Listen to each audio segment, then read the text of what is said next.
Well, Dan, quite a way to get back into the win column right there. So physically, how are you feeling emotionally after that and that walk-off KO win? I physically I feel good. Obviously, I mean, little chunk away on my finger, got a flap there, but emotionally, yeah, that was an emotional one for me. Just get back into the win column. Been working really hard. Been working on myself. Been working on my mind. Been training harder than ever. So it felt really good for the work to pay off, because sometimes preparation and hard work doesn't always pay off, and tonight it did, so it felt good. When the camera showed you after the win, you were kind of like screaming into the arena. Was that all the emotion coming out after everything leading into this fight? Yeah, again, just emotional build-up. There were there were guys out there trying to heckle me, heckle my coaches, heckle the other guys, so I don't know. I just had to let out some emotion and, show them who's who. And that walk off, that looked like it was the uppercut or something that dropped him. Did you know? Did you see that opening was coming, or you're working toward it, or you was just in the moment capitalized on it? Yeah, I was right in perfect range, and he dropped his right hand to throw the uppercut, and I knew if I just throw the hook, it was going to land, and it landed perfectly, and I saw him fall backwards and his knees collapse, and I knew it was game over. I didn't, there's no need to follow up and do further damage. I'm a killer in there, but at the end of the day, it's like, if I know it's over, I don't want to intentionally put more damage on a guy's career. This guy has a family. I have to block that stuff out. But if I can land a clean punch and walk off, I think there's nothing better than that. It's fucking cold. You land a good punch and walk off. That's like Mark Hunt, just sick. I don't know. So going off of that, could this ending have been any more perfect, considering the last three opponents you fought are all top of this division, and this walk-off KO just reminds the rest of the division that you haven't gone anywhere? Yeah, but I was saying kind of to my coaches and before that, like, this wasn't for anyone else but besides me. This one was for me. This was to prove to myself that I could still achieve greatness. I didn't want to go out there and prove.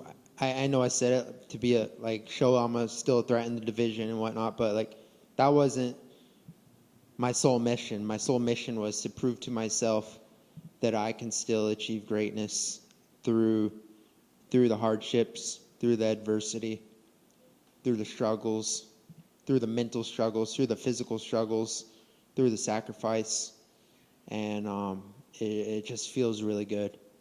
And the eye poke, did you think that was an eye poke? Because the replays looks like you just kind of raked across his eyes with your open hand. I didn't think it was an eye poke, and I watched the replay too, but he grabbed a single leg, and I shot an uppercut right into his eye socket.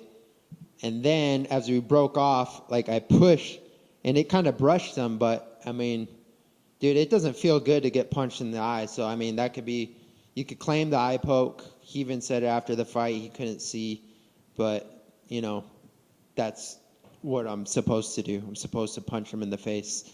So it just, shit happens. And finally, what would you like the rest of your year to look like 1 year from now? Are you setting any goals for the rest of the year?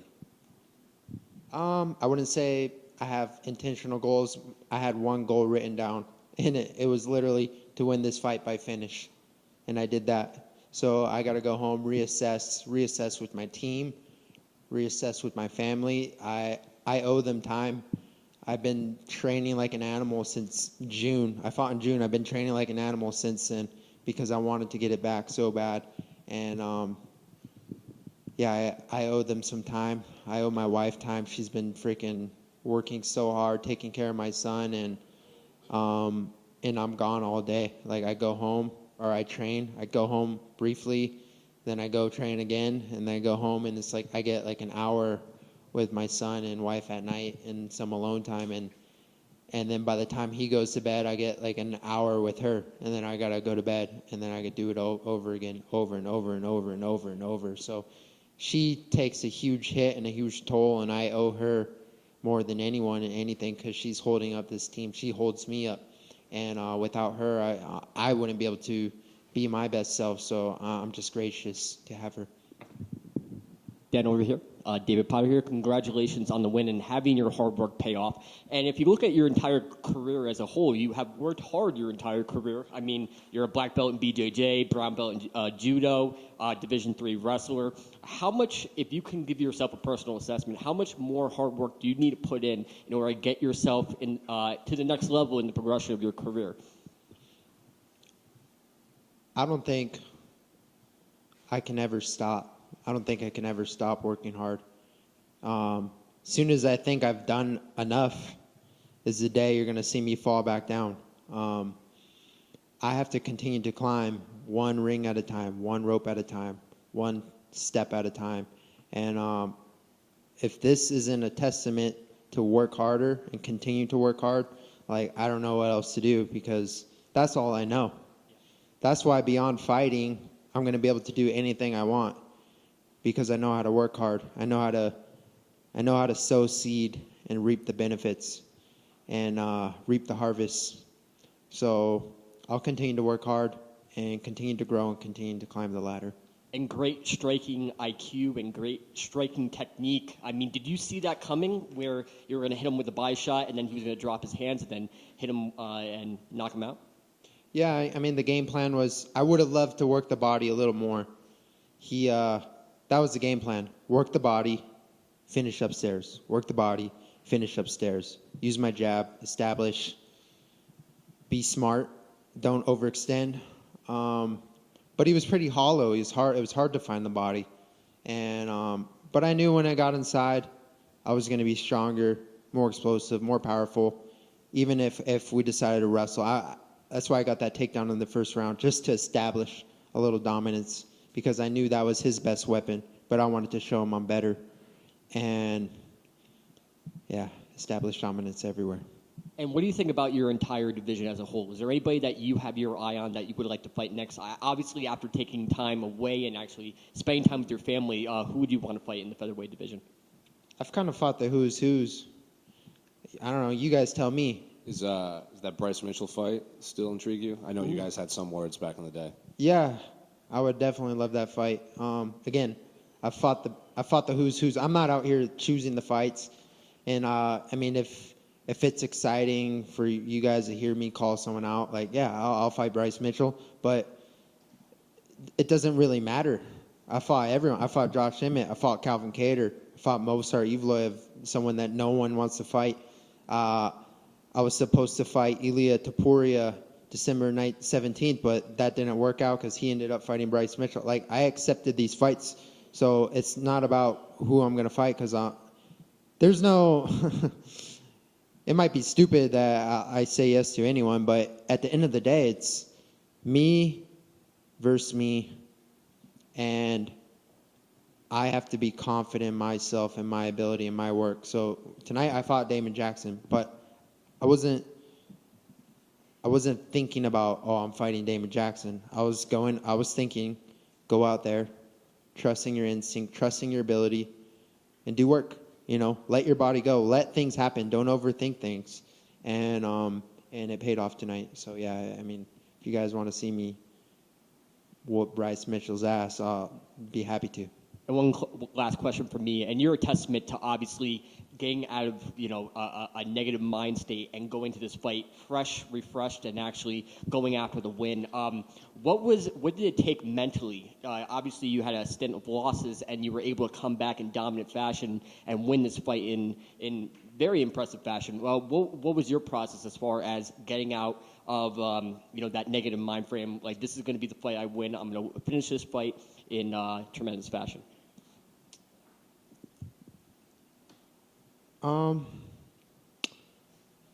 Honestly, it starts here. Waking up first thing in the morning, what do a lot of us grab? Our phones. So not grabbing my phone, airplane mode. Wake up. Now I'm giving you guys my secrets. Sorry about that. But not everyone's going to do this shit because it's not easy. So airplane mode, sleep. Wake up. What's the first thing to do? Sunlight. Get sunlight in the eyes. Meditate, be in the moment. Second thing, jump in the cold plunge. Why? Because it's fucking hard. And sit in that thing and breathe. Again, I'm in the moment. I'm working on myself.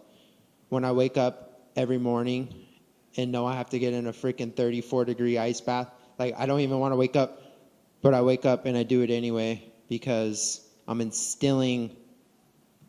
hardening myself, I'm hardening my mind, and I do it, and then I go train. And then I'm set for the day. Then I can turn on my phone. Then I can have my coffee. But I don't want to.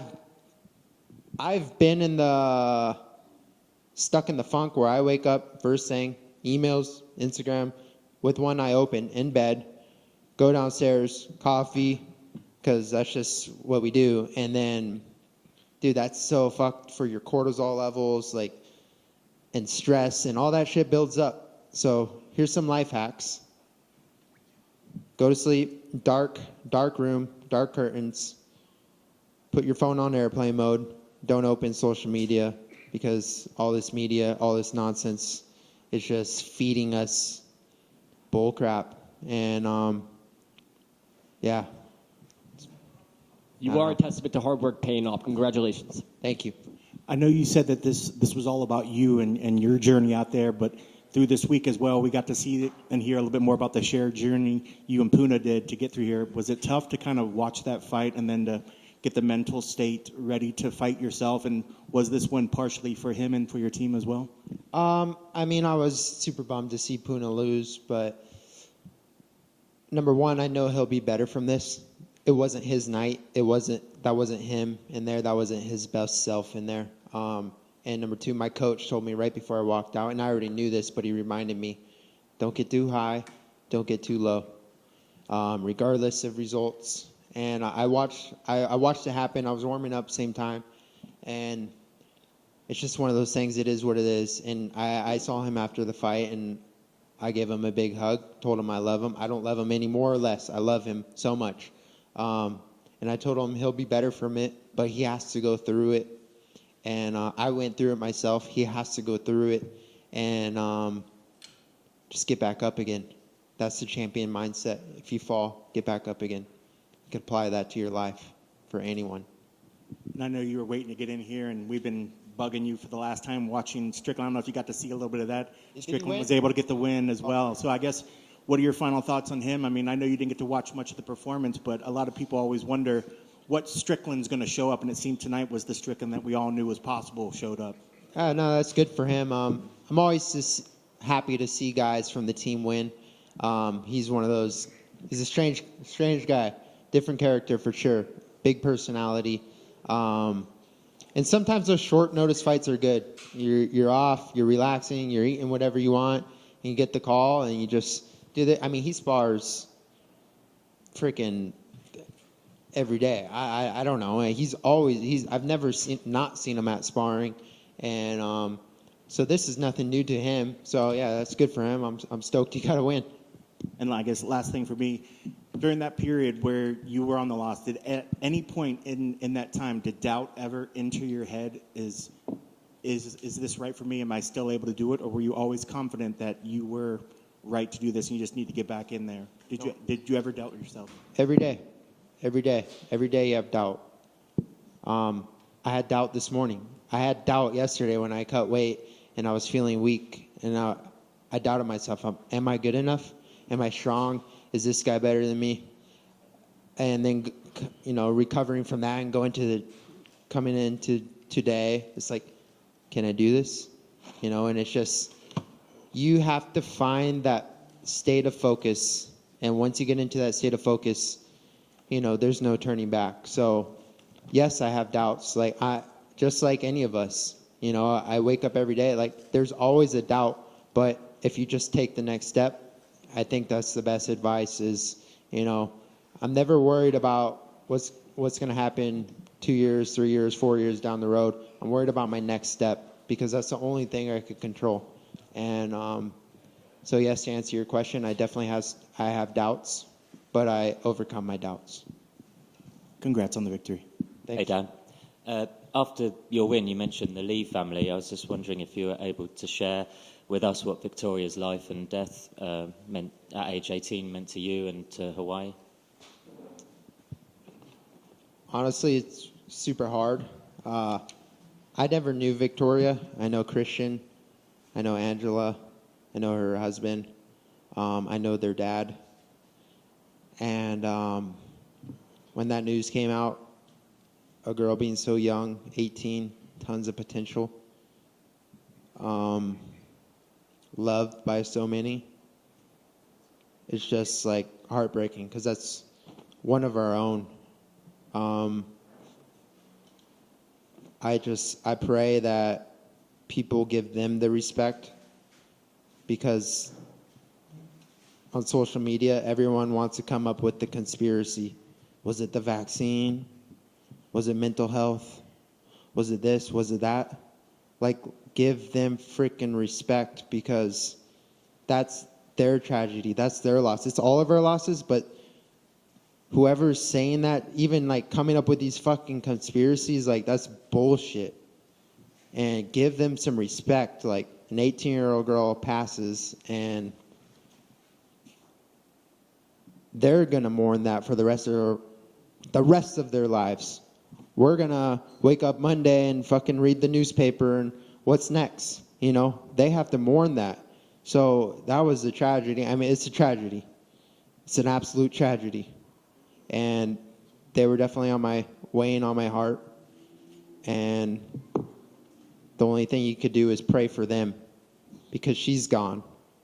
And there's no bringing her back. But she still has a family that's here on earth living that are going to mourn from this. And the only thing we can do is pray.